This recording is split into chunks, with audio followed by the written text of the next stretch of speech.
Hi, guys. This is Maria Van Viklis from the Think Tank podcast. Welcome to another episode. In today's episode, I'll be having a chat with Shane Saunders, who is the co-founder of Breathe Me. He's also an award-winning author, executive breathing coach, international speaker, and host of Breathing Edge podcast. Just a little bit about Shane. Shane's experience starts with 13 years in the Australian Defence Force, military training at the highest level, SAS, tactical assault, special forces, and military duty in the Middle East. After thousands of hours and also thousands of dollars of research, courses, and training with some of the world's leading experts in high performance, Shane realized that there was one simple tool and technique that was at the core of every principle, and that was breathing. Shane and his wife Angie started Breathe Me because they experienced firsthand the incredible regulation and energizing properties of a regular breathing practice into their daily lives.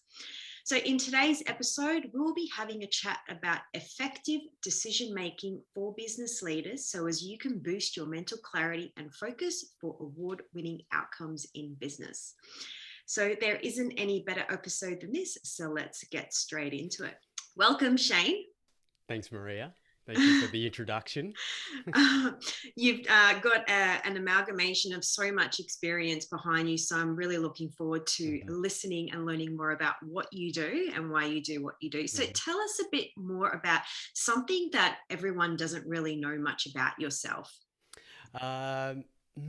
That's a really good question to start on. I think it would be that even though I had that really long, distinguished kind of career in the military, I didn't actually fit in really in the military. It's it's one of those things that if I look back on it now, I'm so really blessed with the experience I had.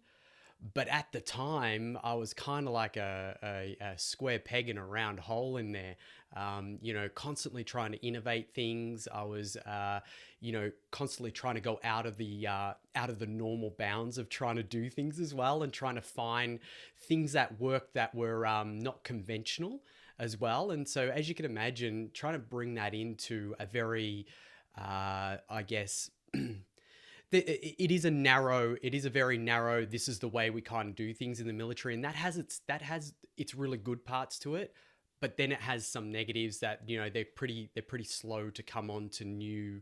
I was, for example, I was talking to them about how rest is an ultimate tool for high performance, and people were like, what do you mean rest? Like, no, they couldn't quite get there. And, it took me a while to kind of get my head around the fact that I'm trying to sort of introduce these ideas that were a little bit foreign. And we're talking, we're talking 20 years ago now. So it's not, it's not new, but talking about, things like introducing yoga into the regiments, or introducing, even as we're going to talk about today, even introducing things like breath work or breathing in, they're kind of things where, people are a little bit resistant. But now you see that once it has the efficacy, or once people can understand it, and that's what we've kind of, Angie and I have spent the last really hard, I guess, the last 6 years, really diving into the science of why breathing works. So then we can come to, say, a group of people that are, say, in a more conservative light in the military, and say, okay, we understand these things work. Here's how they work, and here's the science behind how they work as well. So that's kind of, I know that was, we got a little bit off track with that, but that's something that someone doesn't know about me. Amazing. And would you say that your innovative thinking is what has led you to where you are today? Oh, 100%. Like we have, breathing and breath work have been around for, I mean, this was one of the really interesting things about studying this topic in particular, was that it doesn't matter where you look. It doesn't matter how old the information is that you read. Most of the ancient scriptures and readings and practices, breathing's there. It's there. It's there, and it's really very particular in how it's placed. It's always synonymous with life force. It's always synonymous with spirit. It's synonymous with all of these words that generally have a really heavy connotation to them. But breathing is really that physical vehicle to those spaces. So when you're talking about everything from just generally feeling much better in your day, or being able to let go of negative emotions or negative states, or change your state, then breathing is kind of like it's just the physical part that you can do that will then get you that it's the bridge that goes across. So being innovative as well about it, it's kind of like bringing it into the modern era, and presenting it in a way to, especially to business owners, and especially to people in the medical field. We work a lot with chiropractors, dentists, even doctors, and we've spoken in front of those people, and not always, but generally you will get questions about, oh, isn't this just some woo-woo thing, or aren't you hyperventilating yourself, or aren't you? And it's a lot more complex and nuanced than the answers that you could give. So that was part of the reason that we wanted to innovate and more or less simplify the practices, and then be able to present a model to people that would have a real scientific bent and mind on wanting to look at it, versus there's the other side of the coin, where you've got people that are in the energy healing space. They understand that it has efficacy. You don't have to convince those sort of people. Like they already know if they practice at any stage with breathing, but being able to explain it in scientific terms was where the innovation came into. Beautiful, beautiful. Just to backtrack a little bit, because I'd love to open up a little bit more on what you've just said. In terms of when you were in the military, you said that there were both positive and negative sides to that. I'd love to know how that way of training and that thinking has actually helped you and shaped in terms of how you make decisions today, also coupled with the breathing aspect of that too. Yeah, that's a great question. How I'll break that down and answer that is that paradoxically, being in a completely regimented, disciplined kind of environment, for even for someone who is allergic to that kind of environment, right? If you're a real creative, don't like to be tied down, there's something to be said about organizing your chaos, right? And this was kind of how if I look back on it, I wasn't thinking that way when I was in there, but if I look back on it now, I can see that being given guardrails, or being given channels to channel your energy into, is a really important thing. And I think one of the other really important aspects of my military training that I really love that I had the experience now, but back then I was not liking it at all, was that I think the ancient notion of rite of passage is probably missing in today's society. We don't see it a lot, and I think that for me was what particularly led me to probably joining the military. Was I was looking for that. I was looking for going through a rite of passage. I think some of the other aspects of it is actually being in life-threatening situations. So, not only during the training, but then also being deployed in operational environments.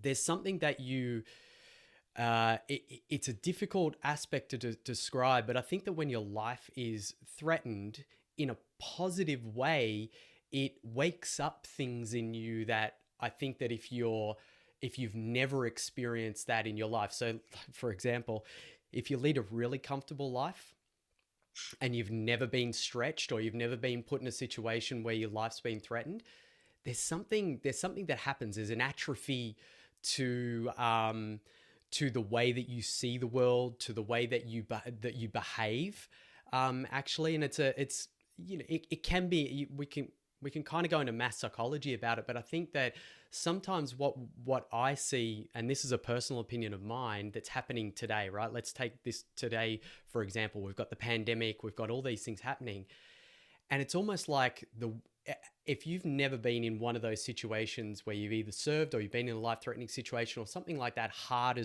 in your life's really happened, the worst thing that's ever happened to you will be the worst thing. So if, someone cutting you off in traffic is the worst thing that's happened to you, then people can get really upset about that, right? Whereas I find that for me personally, because I've had some of these experiences, when stuff that ordinarily upsets other people happens, I have no response to it. Sometimes my wife used to say to me, she goes, "You're really insensitive about things, sometimes." And I'm like, it doesn't seem as bad to me as some of the things that I've experienced previous in life. So I think, if that kind of, I would sum it up that way, in that there's always a silver lining, even in the worst situations that you've been in. And I think that, to tie that back to what we teach in the breathing and how this comes about, it's almost like, the processes that we teach and the breathing, especially in business, will help people to kind of like create those situations. And I'll kind of explain that a little bit later. Creating near-death experiences is kind of what we've been doing in the breathing. It's a safe space for people to do that. And interestingly enough, pausing your breath or holding your breath can actually, on a really micro level, can create that for you. And it has a profound effect on deep fears, whether they're traumatic fears in the body or whether they're mental and emotional fears. So fears that have no danger present, but people still are acting like there's danger present, if that makes sense, and that often will happen to some people. And, the what we do with breathing can actually create these situations where people get to lean on that panic and fear in a really micro level. Like it's, I've termed it microdosing on the fear of death. I know that it sounds pretty morbid. Like some people have gone, wow, that sounds morbid, but it's almost like you're training yourself to be in panic, little amounts of panic, training yourself to be in that point where, you're not breathing, and then recognize what comes up for you. And it may seem really, really subtle and kind of trivial to people, but when you actually practice it, you can see that it has a profound effect on starting to wind back the amount of panic and fear that people feel on a daily basis. And so, all of these experiences, having those high stakes experiences, has allowed me to then look at how do you reproduce something like that's high stakes, like having, being in a life-threatening situation that has all these advantages to it. How do you wind that back and create a safe space for someone to have an experience like that then has these little stepping stones that help people to start to wind back? Quite often it's unknown panic or fear. A lot of people do suffer from fear where they kind of go, I have no idea where this comes from. Right, like, and it's hardwired into the DNA, their genetic type of fears that people have, and you can actually chip away at those, and get to the underlying problems. And we've seen that, particularly breathing, because breathing is linked to life and death, right? Like if you don't breathe, you don't live, right? It's the first thing you do when you're born, and it's the last thing you do before you expire. So it has this profound kind of like use in it, where if you learn to use it in that way, you can really get into some of these deep, traumatic panic, fear sort of things that are hardwired into us. And so that's really where our work is really focused on, that aspect to it. So just that kind of gives you a real deep level of what we're talking about. Fantastic. You mentioned tapping into that level of fear or near-death experience. Now, I'd love to know if people are operating in a stressful state, and there are a large amount of people in today's population where they are stressed out continuously all the time, and they don't really know how to really get grounded and centered within themselves. how would they know the difference between those states of near-death fear experiences compared to where they are operating on a day-to-day Yeah, basis? that's a good question. I mean, the answer that I would give here is that some people some people would not. However, that doesn't mean that you can't work towards understanding it, right? Mm. So, how I would say that is that also perceived fear, so fear that people perceive in their mind has exactly the same effect on the body as, say, fear with real danger in it, right? So,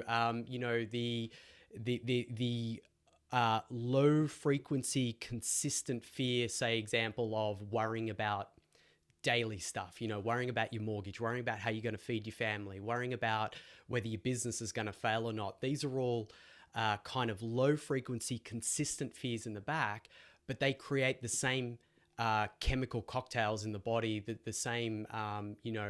cortisol and norepinephrine, and these things that are involved in the hormone release would be the same as if you're actually faced with a near death type of experience.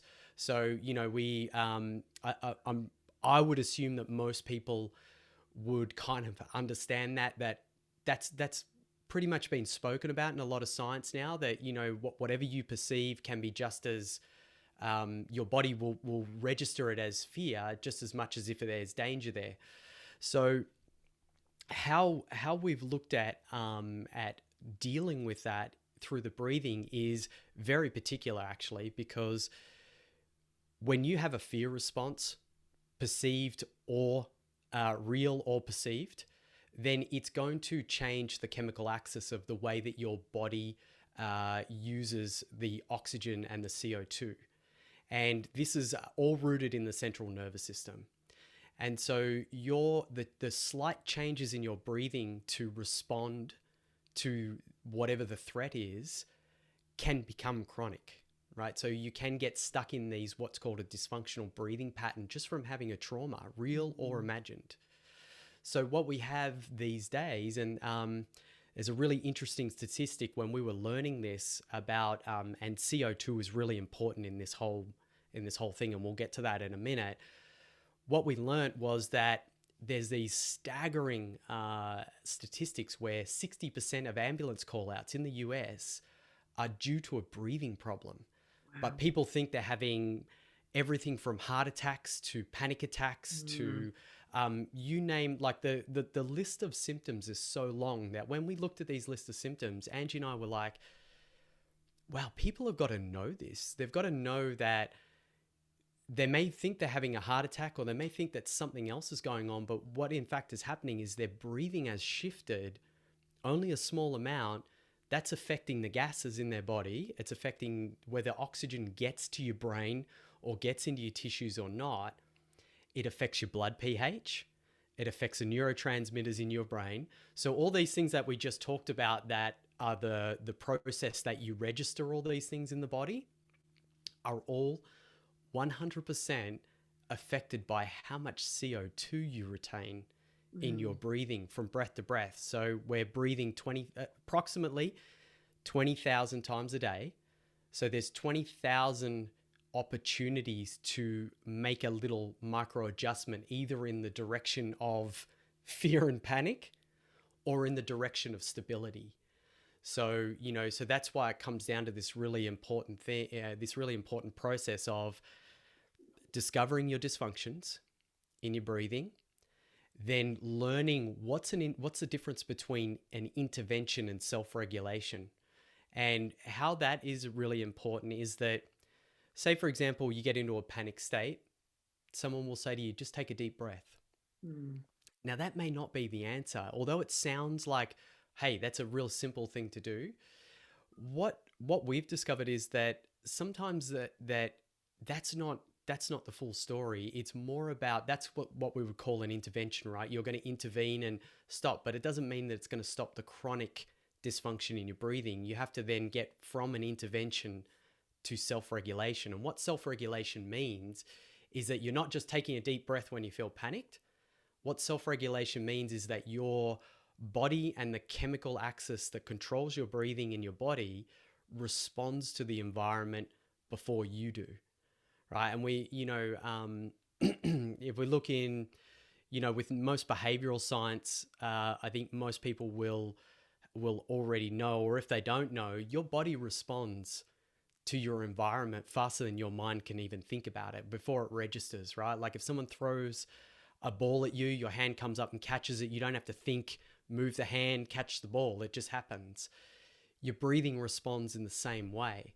And so what we're talking about is having really good flexibility in your breathing system, free of dysfunctions, so that when the environmental demands come on you, your breathing automatically responds, right? A really prime example is I would get angry with my kids, right? Like they would make me angry. They're two girls, they're beautiful, but every now and then I'd want to choke. They push my buttons, right? Like they and I went through this process of, what do I need to do to just move that anger on? Because that anger is really my need to try and control their behavior, right? So I'm trying to control their behavior, which is unfair on them because they've got to grow and develop. And, of course, you've got to keep them safe and things like that.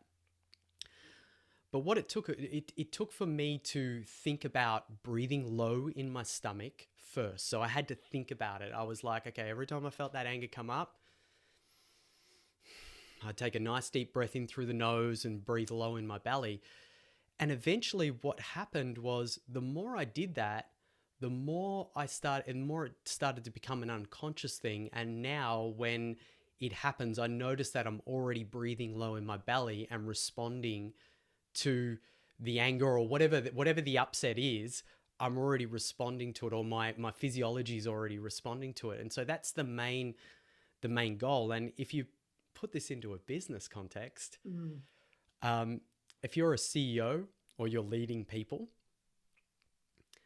would it be better for you to respond in a calm manner where you're thinking through what you're going to say, or even what you're not going to say, or what you don't need to say, rather than being totally reactive and just blurting stuff out? Because I can tell you, the populations that I work with, the CEOs that I work with, pretty much 90% of my time is spent helping them to not say things that completely have them lose the trust of their team members and have team members quit, literally. Because, when you get to that size of business, scaling teams to scale other teams and leadership becomes a really important part of what you do in business. And I mean, leadership's important anyway. You're a leader in your family, you're a leader with your kids, you're leading something. So that's kind of how the importance of how the body chemistry works, the importance of how you've got this lever,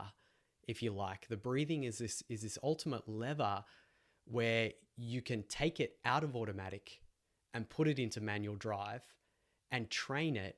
So then when you put it back into automatic, it has more flexibility. I would say that the more flexibility in your breathing, the more behavioral flexibility you'll have as well. Yeah, great point. And just to recap on that last bit, I loved how you summed that up in terms of how I would say it is being conscious of the breathing and then retraining it to run it at an unconscious level, so it's running more efficiently. So I loved how you summed that up at the end. Do you think that is one of the key missing links in terms of leadership? Because a lot of people talk about leadership today in terms of CEOs, whether it be at an executive level as well, but managing emotions and diving deeper lower than that, it's really about how to manage your breathing and being able to make better decisions, would you say? Or do you have anything else to add to that? Oh, I think that's 100%. Like, I would totally agree with you on that, Maria. And my opinion on that as well is that leadership's a lot of things, right? Like, understanding relationships, for example, understanding how you relate to somebody else, how you show up, how your presence is. Leadership is also self-leadership, I think, is a really important part to that. I think where breathing really comes into it is the physical aspect of you. You know, like we our bodies are reactive as we mentioned before. So, you know, if you've not slept well or you're low energy, you're going to be reactive. You're going to be Mm. snappy. You're not going to be yourself. If we go deeper than that, if we look at what I mentioned before about CO2, if our CO2 is dialed out the wrong way and we're not retaining enough CO2 and we have some of these symptoms are like brain fog for a start. They're mood swings. Mm. You know, other symptoms are just low energy, poor sleep.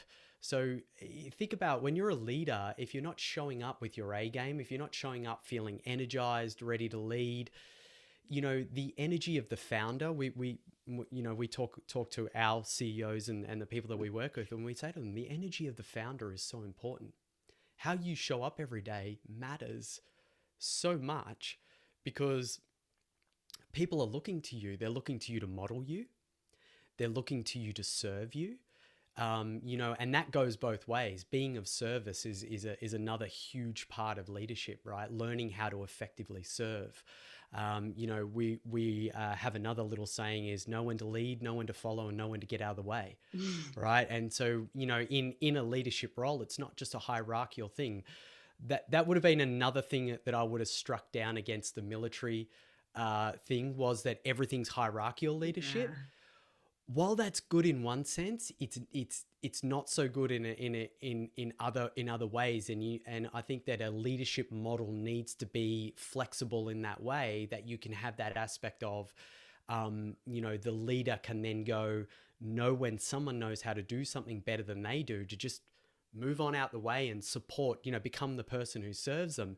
And I think where the breathing ties into that is, as we mentioned before, having flexibility in your breathing will give you behavioral flexibility. It'll give you the ability to look within yourself and understand where you can maybe take ego out of the equation and kind of step back and let someone else take over and drive. And I think that is that's been something that's been a key aspect of our teaching and the way that we've kind of come in is to really use the breathing as a vehicle for people to do more self-discovery on themselves so that they can start to discover what are the things that get in the way of them, you know, maybe not being able to get their ego out of the way and allow someone to come in and help, right? Because I see it all the time. Some people think they've got to do it all.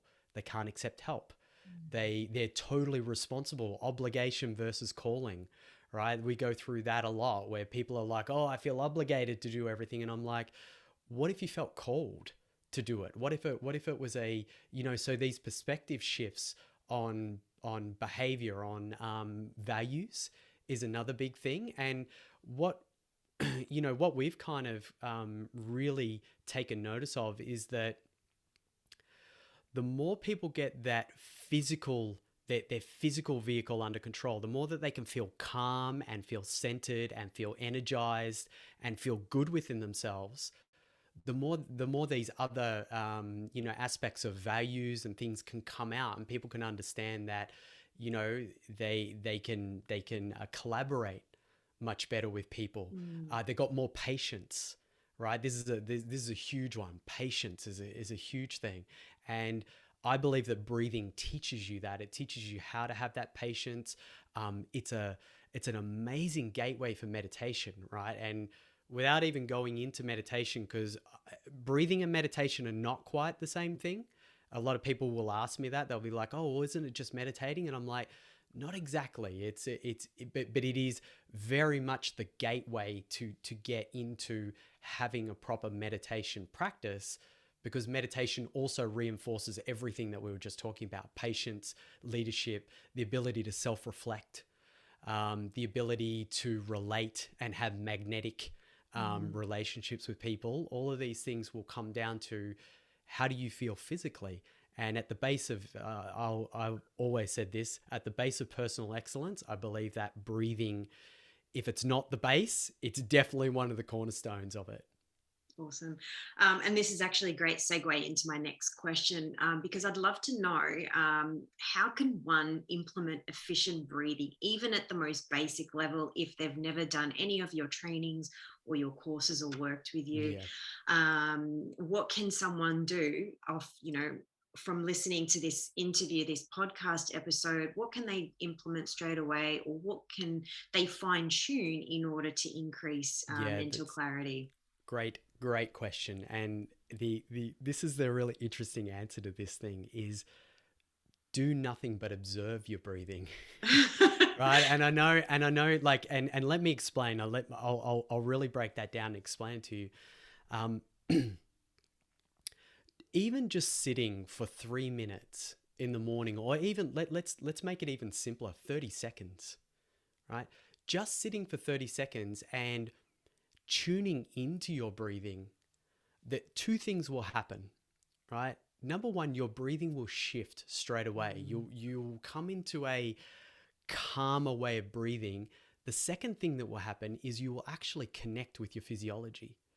You'll connect with what is going on in your body. And just taking, I mean, the difference between you getting up, rushing to get ready, throwing some breakfast down your head, maybe getting the kids off to school, drop it, making sure everyone else is taken care of, and then getting to work. Or if you run your business from home, the same thing happens, getting everyone out of the house, right? Like I'm sure most of us can identify that, versus you connecting with your physiology, even for 30 seconds initially.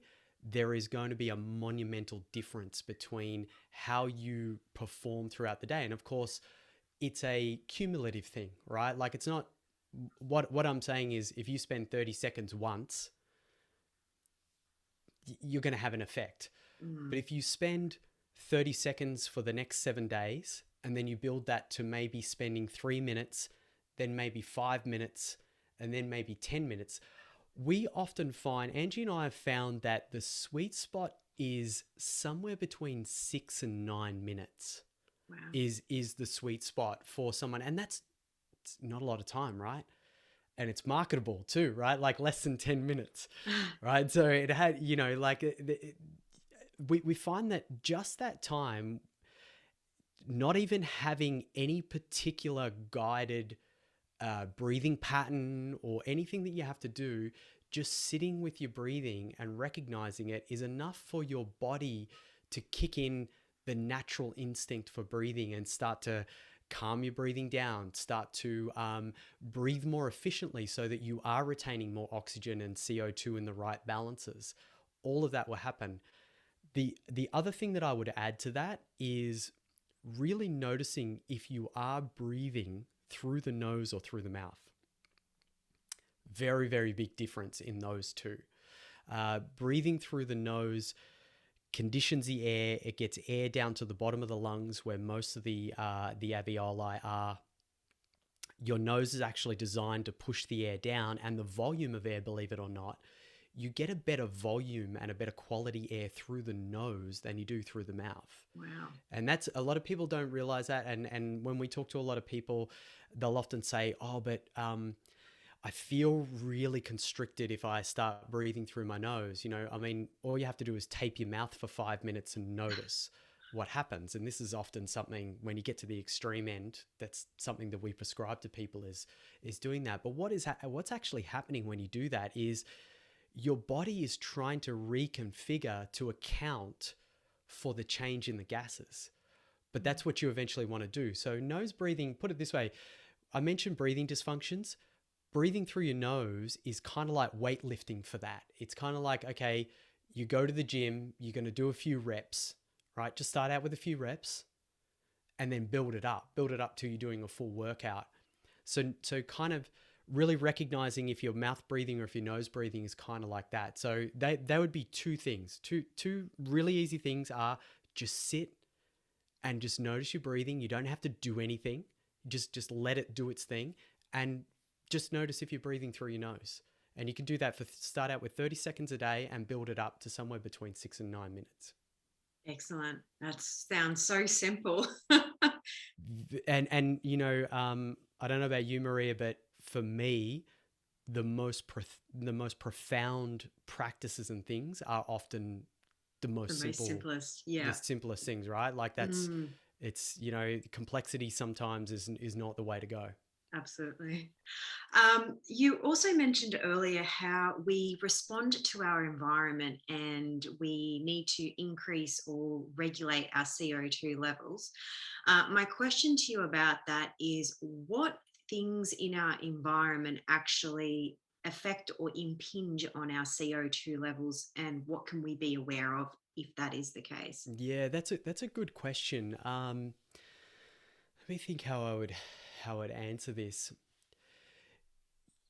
Internally, your CO, there's going to be environmental factors always, right? Like Mm, air quality, wearing a mask, yeah. um, like air quality, as opposed to whether you have a window open at work or whether Mm, you don't, whether you get outside. All these things are. I don't think they're as, if I was to put them on a scale, they're not as important as how you actually breathe, right? And we'll bring that back to exactly what we said before about noticing whether you're breathing through the nose or through the mouth. mm, That is one major part, because when you switch to nose breathing, so for example, if you're sitting at a traffic light or you're typing on the computer, literally, if you're doing anything that doesn't involve eating, speaking, or doing really heavy exercise, that's going to have you try and have your mouth shut, because that will actually increase the quality of the air, but also that will increase the right volume of CO2 coming into your body. The other thing is the rate at which you breathe as well. So mm, quite often, um, a lot of people think that faster breathing equals poor breathing. That's not, it's not entirely true, and that gets it. It's a little bit paradoxical when you get into the science of breathing. Things get a little bit paradoxical because people think that if you're breathing really rapid in your chest, that it's bad for you. It's actually only bad for you if your CO2 levels are being affected by that. So some people do have quicker breathing patterns. If you're smaller, different sexes, if you're male and female, you're going to have different breathing patterns. Just like heart rate is different. For different people. But really, I would say that it really does come down to if I would put more focus on whether I'm breathing through my nose and the rate that I'm breathing at. And bringing that back to being aware of your breathing, when you become aware of your breathing, the rate at which you should be breathing, your body kind of knows that and will naturally come into that. So if you're putting no awareness on your breathing, sure, you're gonna have environmental, like threats in the environment. Like if you're in traffic or you're stressed out or you're in a real dense environment with lots of people, it's highly likely that your breathing is going to become more rapid.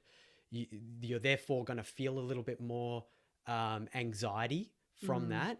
Um, One thing I will say about the anxiety, which is really, really interesting, is that there's two really distinct things that we noticed when we were doing all this research about breathing and anxiety, and that is that there's a physical component to anxiety, what we're just describing, how you breathe, how you perceive your environment, how you perceive the threats in your environment. That will have an effect on the way that you breathe, which will then affect your CO2. You can intervene in that process versus someone who's having poor thoughts or mm, technical term I call shitty thinking, right? Like that can also have an effect on how you breathe, right? One is in the mind going, the other one is an environmental thing, and it creates this vicious cycle. The more you have these crappier thoughts and it affects your breathing, the more it'll wind your breathing up, the more it'll give you anxious feelings. And so we often say to people that sometimes if you feel really like high anxiety or lots of anxiety, it can often be that it's just your breathing. There's nothing wrong with you. You don't have some kind of mental or emotional issue going on that's pathological or chronic. It could just be that you're stuck in this loop of having poor breathing, and that's creating you having these shitty thoughts, which causes you to breathe in a bad, and it goes around and round. So, you know, being able to intervene in that, and as we said before, drawing that back to that, just noticing your breathing will calm it down, will give you better CO2, which will take away that anxiety feel, or it won't take it away. It'll drop it down to a point where I believe it can be manageable, and then you can go, okay, if I do have any emotional or mental things that are going on, at least I can address them then without having this whole physical, you know, cascade going on of, you know, having massive dumps of cortisol and things like that because your breathing is in overdrive. So, you know, how I would say that is that it would be more about how you respond to your environment, which is one, which I mean, that's the goal of any of us. I mean, you know, if I look at personal development, finding your purpose, all that kind of stuff, that's super important.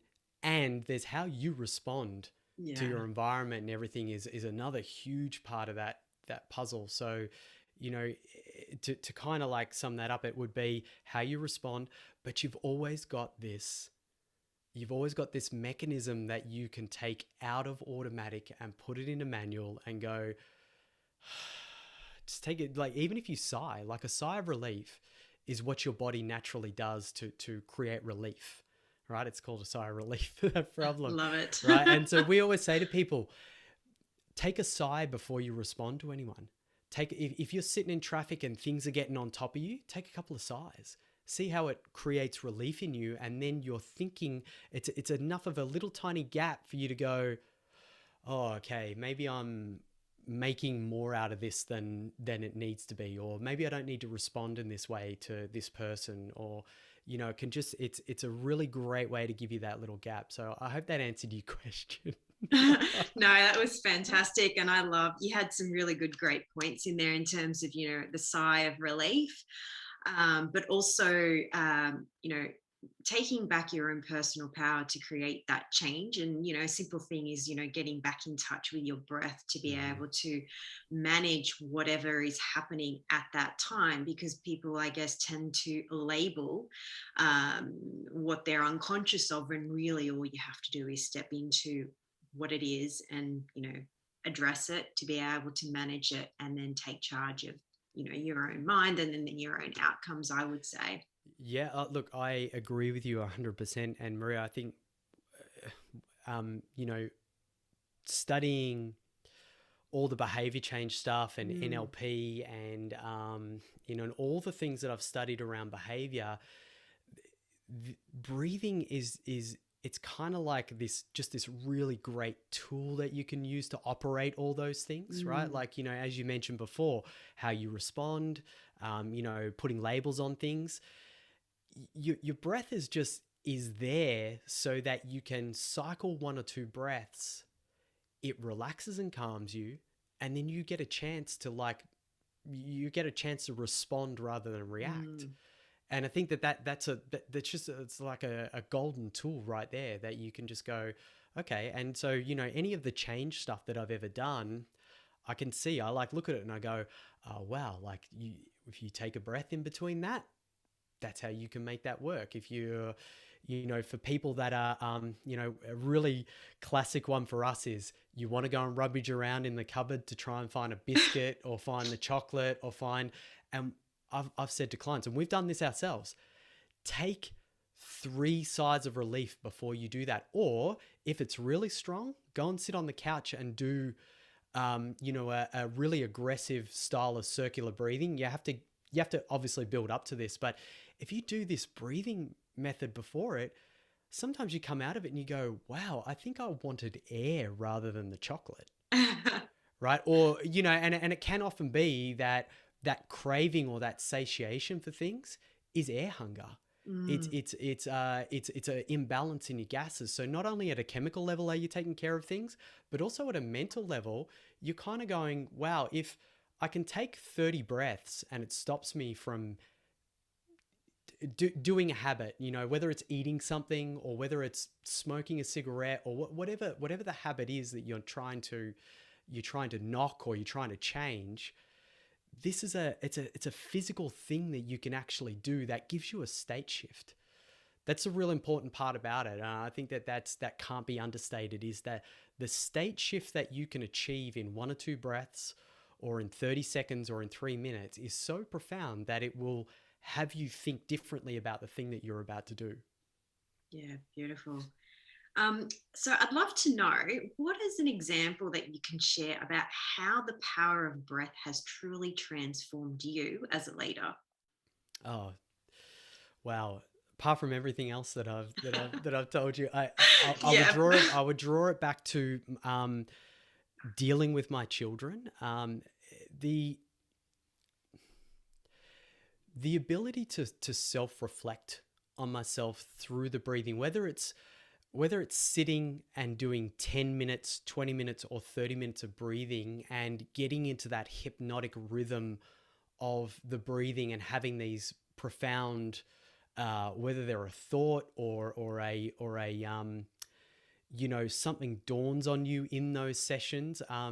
You know, I've done so many breathing sessions now where these profound uh, thoughts and realizations about me have happened personally for me, that it's undeniable. That's why I'm still doing it to this day, right? So it had um, shifts in behavior, being able to, as I mentioned before, I've kicked the habit of alcohol, Wow. stopped drinking alcohol, have stopped eating certain foods. So, cut sugar out.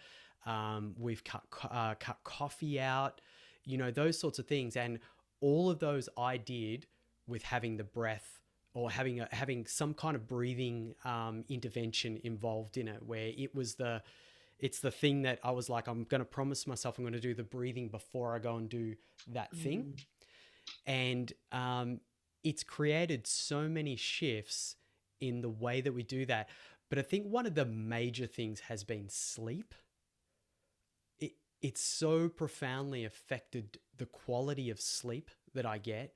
And, I know we haven't mentioned this yet, but sleep is like the master lever for health, right? Mm. Sleep is everything. Like if you sleep really well, everything functions well in your body. So, being able to affect my sleep, being able to affect energy, like when you're in a slump and, running your own business, I'm sure everyone's known that time where you've got to get stuff done and you're like, I don't have the energy for it.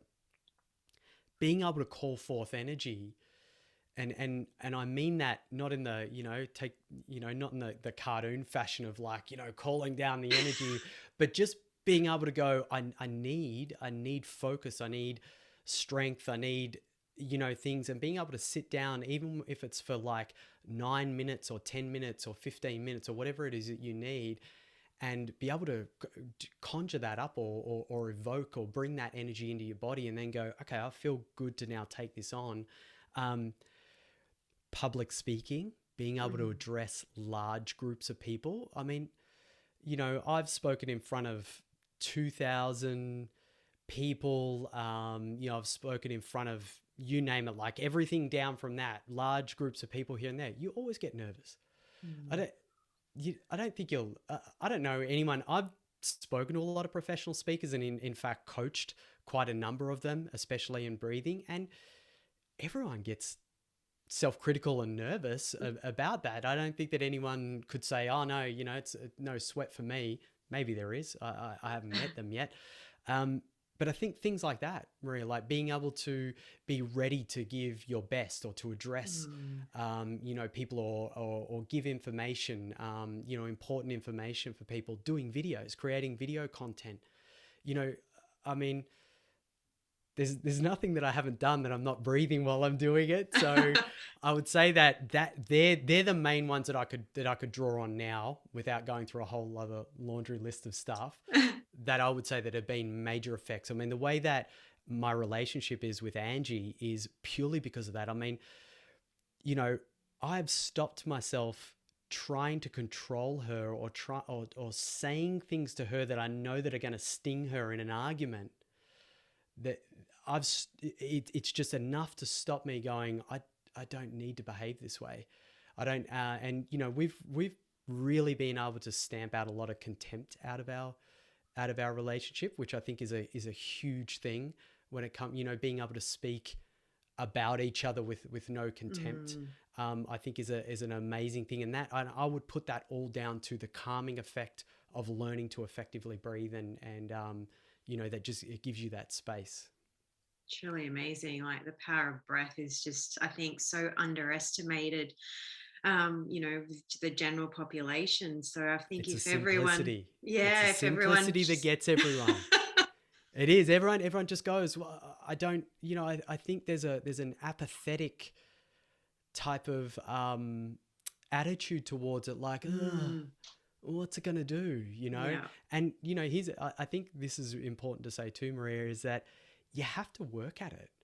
yeah, It's not a pill. It's not a silver bullet. It's not any of those. You have to actually work at it. And it is a little bit of work, but then it can be blissful and really enjoy it. Really, you can get a lot of enjoyment out of it as well. Like as a practice, like if you're going to pump weights or you're going to run or you're going to add breathing in there, like literally it is low effort for a very, very high return. amazing. So tell me, Shane, what is a resource that you can actually offer the listeners so they can to improve their decision making skills through Yeah, breath? we Angie and I have just created a 7-day breathing program, totally free program with a tick and flick sheet. And this is I'll give everyone our thinking on this, right? We had to make it so simple and so easy that it was just that it's a no-brainer. It's a 6-minute session that you do in the morning and a 6-minute session that you do in the evening. So the morning one is designed to get you in the zone ready for the day, and the evening one is designed just to drop you off into a peaceful sleep. And you do those, so it's 12 minutes a day, 6 minutes in the morning, 6 minutes in the evening, and you do that for 7 days. And there's a little tick and flick sheet that goes with it. And I'd recommend that to anybody. It's a completely free. You jump on there. You can either download the sheet or you can electronically tick it off. The only thing that I would say on that is that if you miss a day, start again. Right? There has to be a little bit of military discipline in there, right? Like, so that it's not compulsory to do it that way, but that's how I would recommend people do it. And I will guarantee that if people did that for 7 days, the feeling from how they were before they started that to after the 7 days, I guarantee people would notice a difference in their energy and they would notice a difference in their sleep. And then that would affect their overall focus and performance. Beautiful, amazing. I'll put those details in the Great. show notes. So, Shane, how can people reach out to you if they'd love to know more about Breathe Me or anything else that you Yeah, guys offer? sure. You can find me on LinkedIn. You can find, as Maria said, you can find Breathe Me on Facebook. We're Facebook, LinkedIn. We're on Instagram. Our email address will be they can communicate with us through that 7-day challenge as well. So I'm sure people will be able to find us if they really want to. Great. Before we wrap this up, any final words to the listeners? It's not in the words, it's in the practice is something that always Love it. comes to me, right? I think that just this is something that you commit a tiny, tiny little amount of energy to, and the energy return will have you commit a little bit more, and the energy return, and it's one of those things where it's a cyclical kind of thing. So yeah, not in the words, in the practice. So you can listen to everything that I've said and it sounds cool, but go and actually have a practice, like create a practice out of it, and you'll really reap the rewards. Beautiful implementation. Yeah. Thank you so much, Shane. It's been such a pleasure chatting to you today. Thank you, Maria. This is Maria Van Vukels from the Think Tank podcast. Till next time, bye for now.